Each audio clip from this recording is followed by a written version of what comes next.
All right, we'll move on to our next speaker, Dr. Michael Granda, one of our nephrology research fellows. You can pull up your slides whenever you're ready. That looks great. All right, can you guys hear me too? Yep. Yes. Hey guys, I'm Mike Granda. I'm one of the acting instructor research fellows, the Kidney Research Institute. Just getting used to presenter view now. I have no relevant conflicts of interest to note. So I'm going to talk about the relevance of proximal tubular secretion. I'm going to talk about our existing methods of measuring tubular secretion. The meat of the talk is our search for new markers of tubular secretion. And I'll talk about the next steps of this project.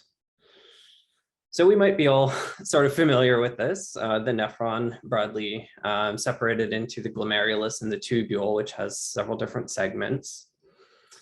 If we kind of think about kidney function in different domains, we think a lot about filtration. There's also tubular secretion, reabsorption, synthesis, there's degradation of protein products, and the lion's share of a lot of these different functions are actually performed by the tubules separately from filtration. So filtration, as we know, it's a passive process. It's dictated by blood passing over this filtration barrier, the basement membrane in the glomerulus. The rate of filtration is determined by the rate of blood flow, the size of the chemical species, and the charge. And often filtration is our sole clinical marker of kidney function, and that's usually by single measurements of the muscle metabolite creatinine or cystatin C as well. And I did not include albumin, which could be a functional or a health marker of the glomerulus. By contrast, tubular secretion, it's a very active process performed by the tubules. It involves the orchestration of specific transporters on the tubular cells. It can achieve elimination rates that are many times higher than GFR, related to the vast amount of blood flow that's directed to the tubules. It's really a primary mechanism for the elimination of protein-bound toxins and several common drugs. So why should we measure secretion? It's a physiologically distinct process. So it's not the same as filtration, even though it may sort of move in parallel. The function of the tubules isn't necessarily reflected by markers of filtration. The GFR might not detect dysfunction in the tubules or its various functions.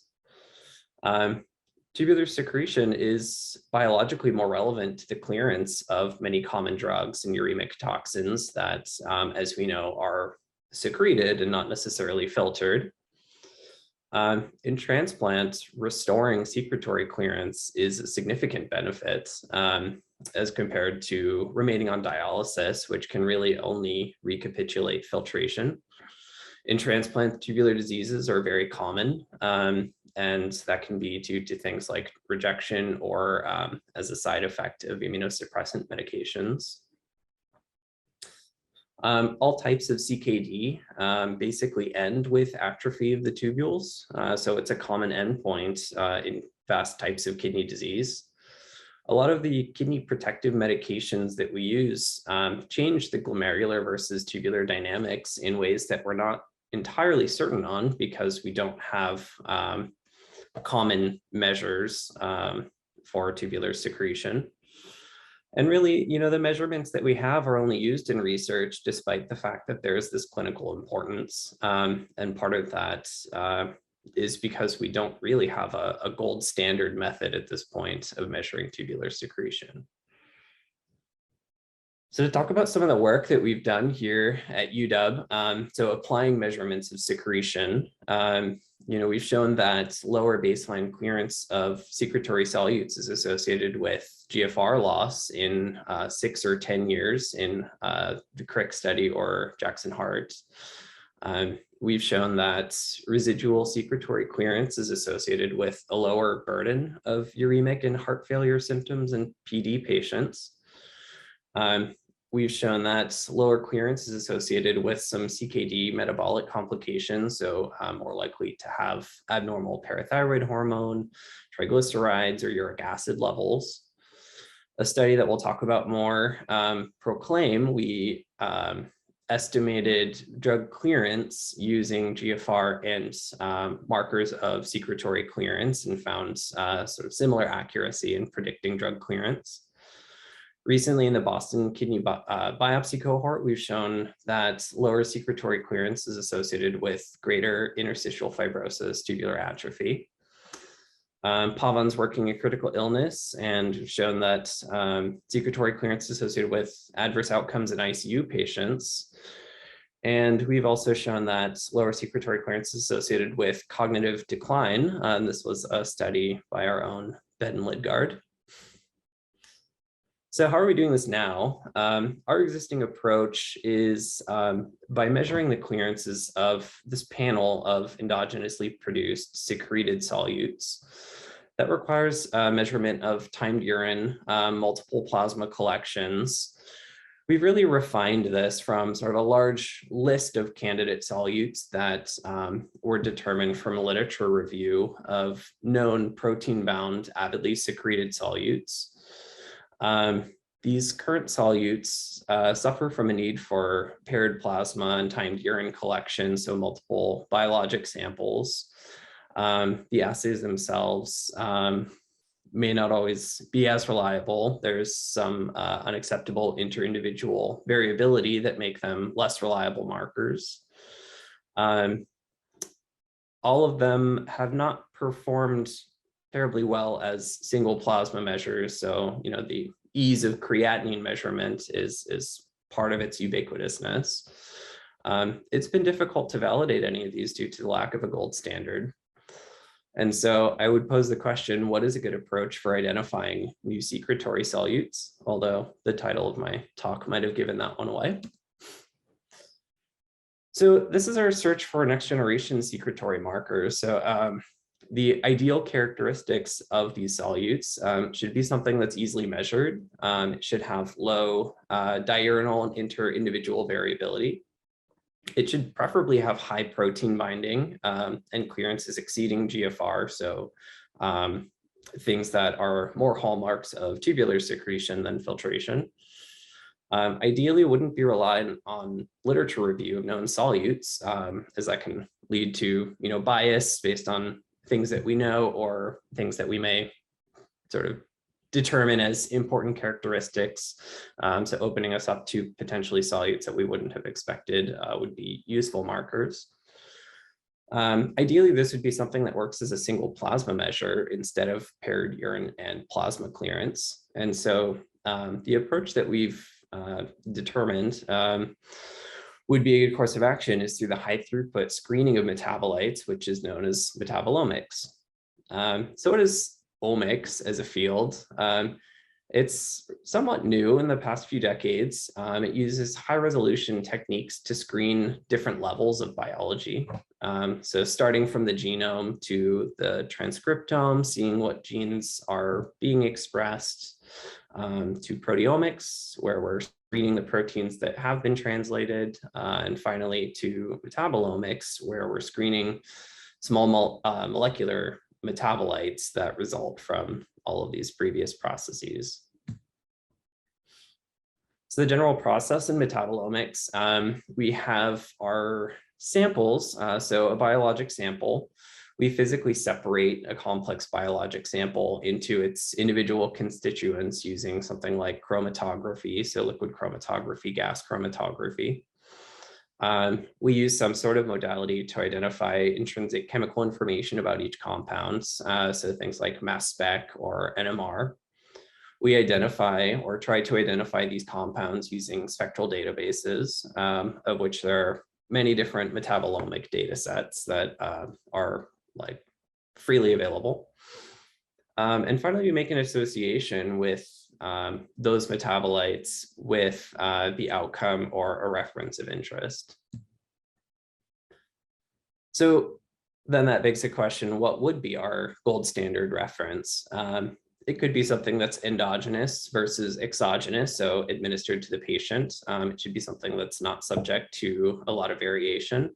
Ideally, something that's protein bound, an avid substrate of proximal tubular transporters, should have limited extrarenal clearance. And so I'm curious if anybody has any thoughts on what might be a good gold standard or a reference for secretory clearance.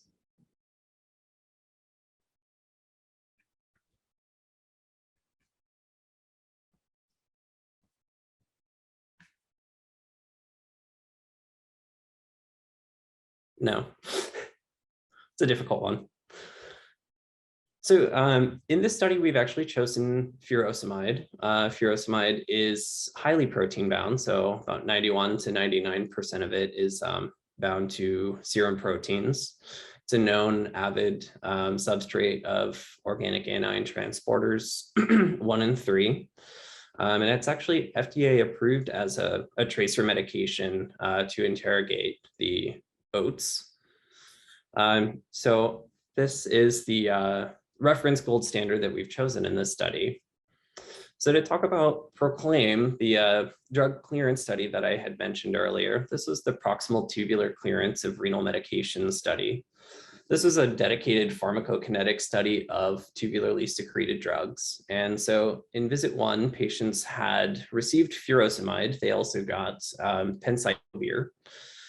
A subset of patients came back for visit 2, and those patients got tenofovir and oseltamivir. This involved 54 patients. We enrolled people across a very wide range of GFRs, so reflecting essentially every level of kidney impairment.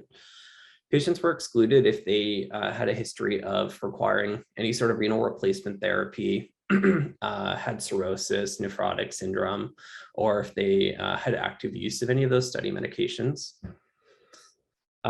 They all got serial blood samples to determine the clearance of those drugs. They had timed urine collections.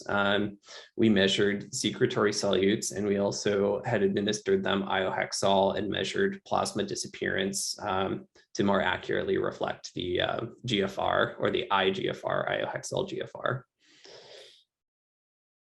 And so this study was conducted, this metabolomics study was conducted as ancillary to PROCLAIM. Again, all of those patients had already received furosemide. They got 5 milligrams by IV. They got famciclovir, 125 milligrams orally. That's rapidly converted and completely converted to penciclovir. They had very frequent plasma sampling. They had timed urine collections of about 600 minutes. So this had 50 patients. They had a GFR ranging from 21 to 140. You can see the breakdown on the left-hand side. We had pretty even enrollment across different GFR categories. You can see the measured furosemide kidney clearance, and that it tends to trend with GFR, where patients with the least impaired kidney function have kidney clearances up in the 200s even. And also that the ages tend to increase as the kidney function becomes more impaired. We also had about a third female patients. So to talk about what went into the study and what information we got back out, we had 3 plasma samples for each patient at 45, 240 minutes, and 600 minutes. The 45-minute sample was protein filtered as well. So it was split into, one sample was filtered to remove all protein-bound solutes, and one was unfiltered. So in total, there were 4 plasma samples. A sample of the timed urine, and these were all subjected to hydrophilic interaction liquid chromatography and time of flight tandem mass spectrometry. And so with the plasma samples, we get relative levels, which are related to the concentration for each solute, from which we can calculate the kidney clearance for each solute. With multiple time points, we're able to observe the variation of those solute levels over time in each patient. By subjecting an unfiltered and filtered sample, we can estimate the protein binding for each solute.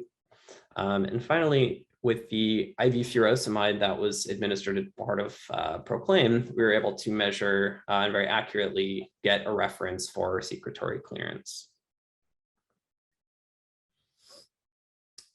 So our statistical methods are geared towards quantifying each solute's kidney clearance and the plasma levels association with furosemide clearance. We did this with linear regression of each solute's kidney clearance or plasma level and taking the negative log 10 of the resulting p-value. We declared any solute significant by a Bonferroni correction cutoff, so fairly conservative. Recognizing the tight linkage, so essentially collinearity between GFR and secretory clearance, we also did an analysis comparing the associations with secretory clearance and GFR and highlighted solutes that exceeded the 90th percentile regression favoring the furosemide clearance. And we also repeated the analysis using pencyclovir clearance, which is also another tubularly secreted medication. So what did we find? We identified 6,528 potentially unique compounds. That's an automated process, so there's a good chance that the actual number is less than that. But that's sort of how the software works to identify what it thinks are potentially individual compounds. It tries to identify what each of those compounds are using a metabolomics data set, of which 907 of those compounds were identified with reasonable confidence.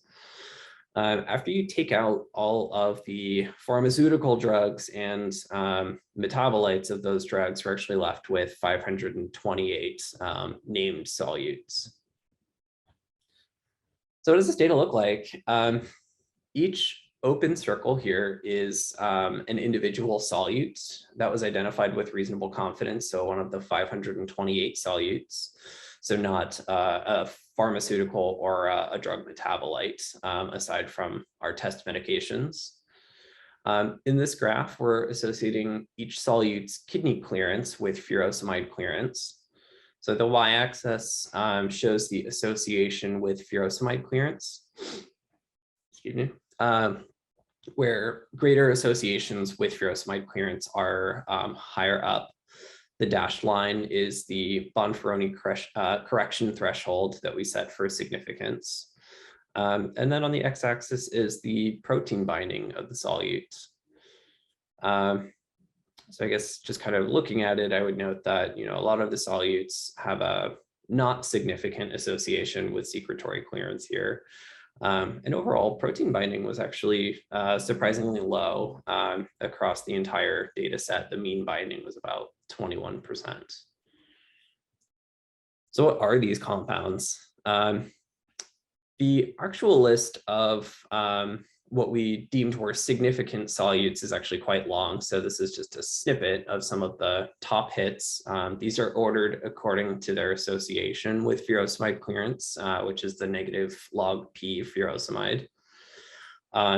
We also looked at the RMSE, which related to the error in predicting furosemide clearance using each solute's clearance as another marker of the association. Recognizing that they're going to move most likely in parallel, we also showed the log P of the association with IGFR to show the joint association with filtration. We show the protein binding for each solute, the coefficient of variation, where a lower COV is preferable, reflecting lower intra-individual variation over all three of those plasma samples. And then on the far right, we have the clearance to creatinine clearance ratio, and that is the ratio of the solute's clearance to the creatinine clearance that was determined in sample. Of this selection of solutes, all of these were actually additionally significant by pencyclovir clearance.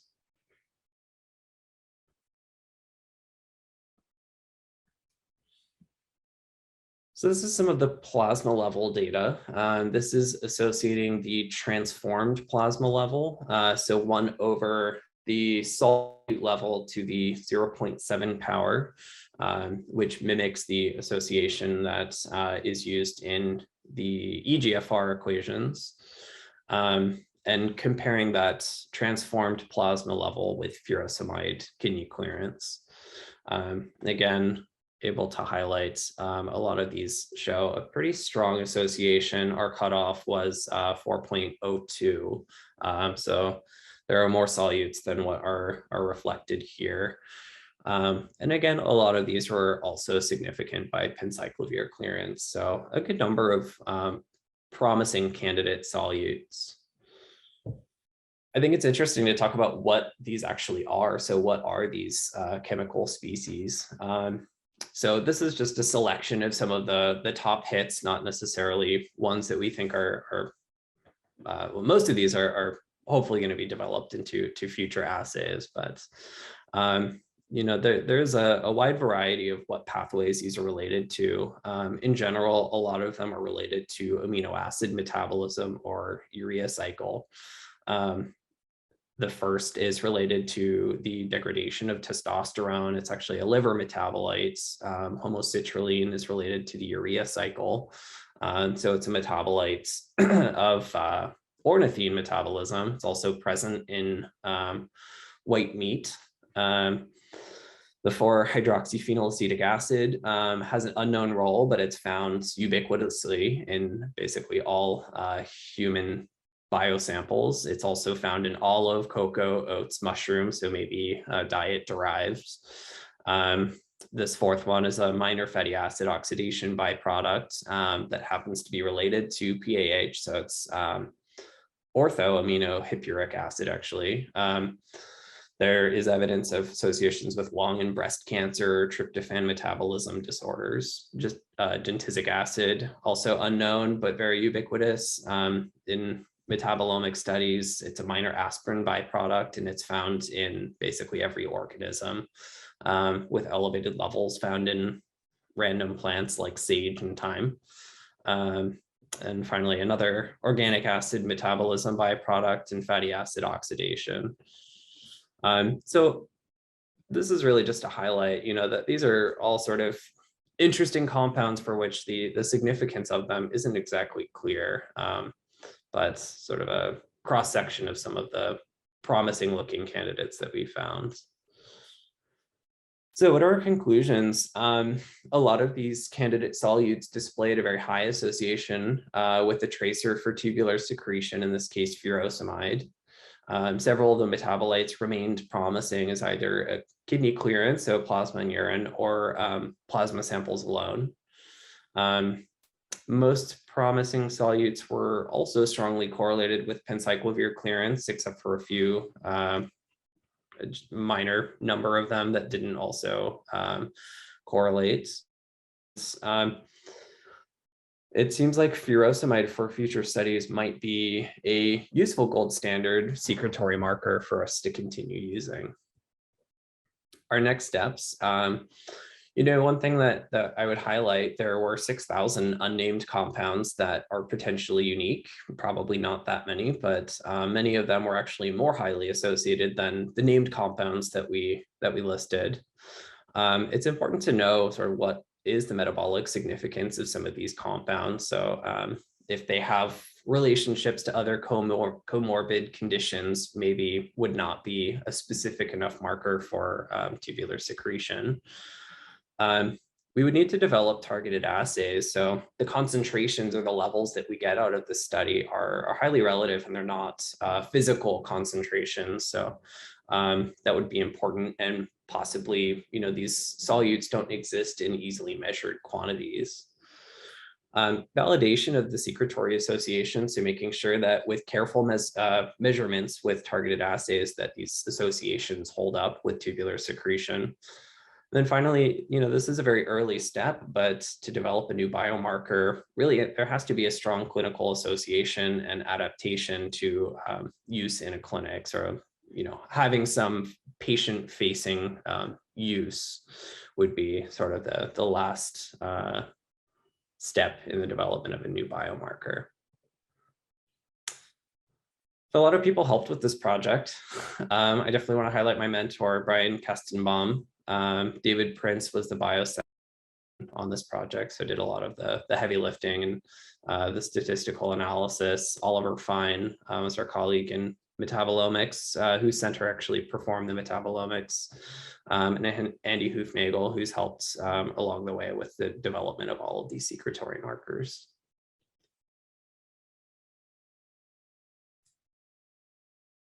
Thank you, Mike. Excellent. And then there's a few minutes for questions.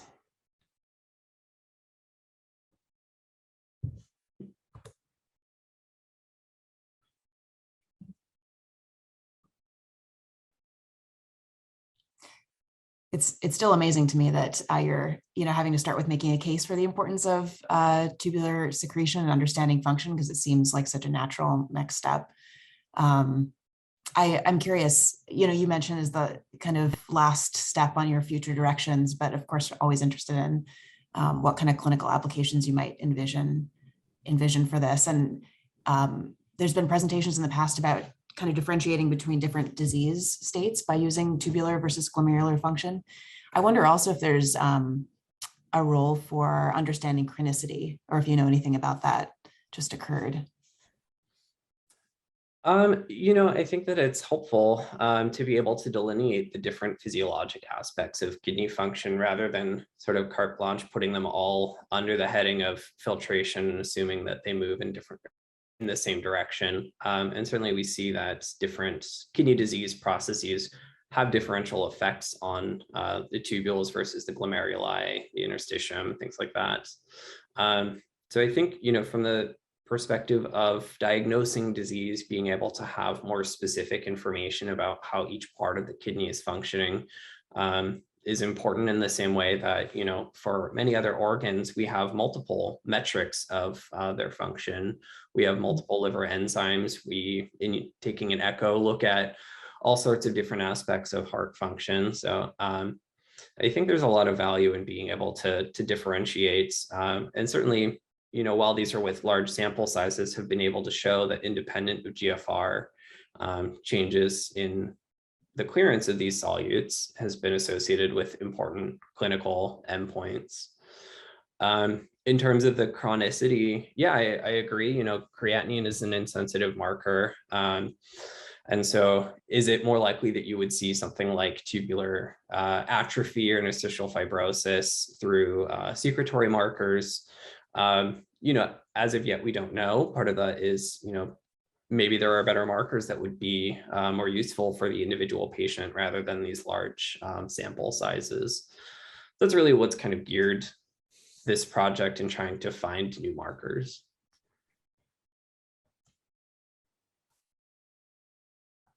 Hi, Mike. Nice talk. The standards that you use, the furosemide and the pencyclovir, so I may have missed this. Are they both secreted by the same pathway or by different pathways? And then secondly, are there other secretory pathways that should be looked at? Are there other standards looking at other pathways of proximal tubular secretion? That is a good question. So they are both secreted by OATs 1 and 3, from what I remember, but I don't think in exactly the same amount. What you said is a good question, and I've been wondering, we're talking about filtration and secretion diverging. Is there a difference even at the transporter level? So, these transporters exist at different levels of the proximal tubule. They may not be expressed at all the same levels, or have differing affinities or different isoforms or things like that. So it does make me wonder, if we're just looking at OATs 1 and 3, is that even an oversimplification of tubular secretion, where, things can be secreted by a lot of different transporters? So I think, right now we don't really know. That would probably be a good sort of initial avenue for more like in vitro testing. But I think it would be really interesting to develop a panel of different markers that highlight the function of different transporters as well.